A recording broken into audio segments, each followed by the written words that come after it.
People around the world are wondering why you decided to leave. In May 2021, just months earlier, you gave an interview to Der Spiegel in which you said, and I'm now going to quote you, "No power in the world could persuade me to get on a plane and leave this country. It is a country I love and I will die defending." But you did get on a plane and leave the country. Why? I did get on a plane because it became impossible to defend it. From the presidential ground, all the presidential protection force melted and put on civilian clothes. The Minister of Defense had left. I was ready to go to the Minister of Defense because he had called me that Kabul could not be defended, and I said, I'm going to come to the ministry. The ministry was empty. He was on a plane. I was the last to leave, and the reason I left was because I did not want to give the Taliban and their supporters the pleasure of yet again humiliating an Afghan president and making him sign over the legitimacy of the government. I've never been afraid. You've seen repeatedly rockets have come, landed around me, and I've not moved. But to surrender and be humiliated, and it was a split-second decision because they had entered Kabul and the embassy, the US embassy, had already evacuated the embassy at 9 o'clock. One of the things in the report it says that you and your national security advisor, and more your national security advisor, began to worry that the Presidential Guard itself would assassinate you.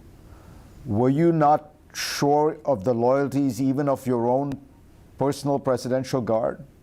There was firing in the morning when I was in a meeting. I don't know who started firing, but it was very close. So they asked me to go inside. Cooks in the presidency were found with instruction. I think one was being offered $100,000 to poison me. So it is an environment that one needs to understand. You get into a helicopter, and when you take off, where do you think you're going? I thought I was going to the airport.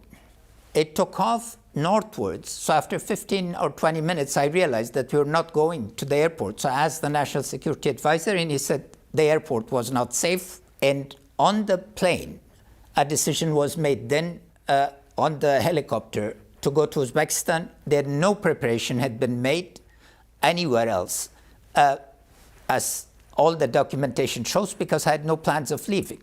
You didn't have your passport with you? No. You didn't have your personal belongings with you? Nothing. I was wearing Afghan clothes with a waistcoat and a pair of shoes, and that was it. I didn't even have a book.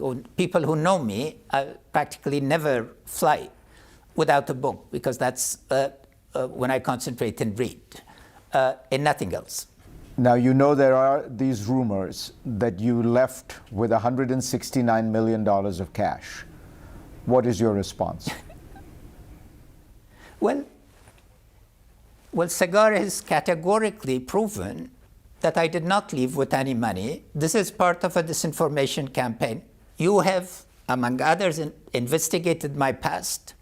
And also, if you look at Ambassador Bolton's memoirs, President Trump used to confuse me with President Karzai and had alleged that I owned property outside, and they investigated and found nothing. I've lived an honorable life. For viewers, let me clarify. This is the Special Inspector General's report. It does say that it would have been physically impossible for you to have taken the money. There were no, all eyewitness accounts say you did not. So my question to you is, the Russian embassy put out this number and this allegation. Why? You'll have to ask them. Why do you think this rumor got going? It's been so widespread, this sense that you took this money. What do you think accounts for it? A blame game, a fall guy. And if you cannot kill the man, you attempt to kill his character. My integrity has been known. I lived a very simple life. Money shows, leaves signs. There have been massive investigation by journalists of other countries and leaders, and they've been able to. I challenged the entire investigative journalist community to come with any evidence of any wrongdoing or any interest on my part and accumulation of money.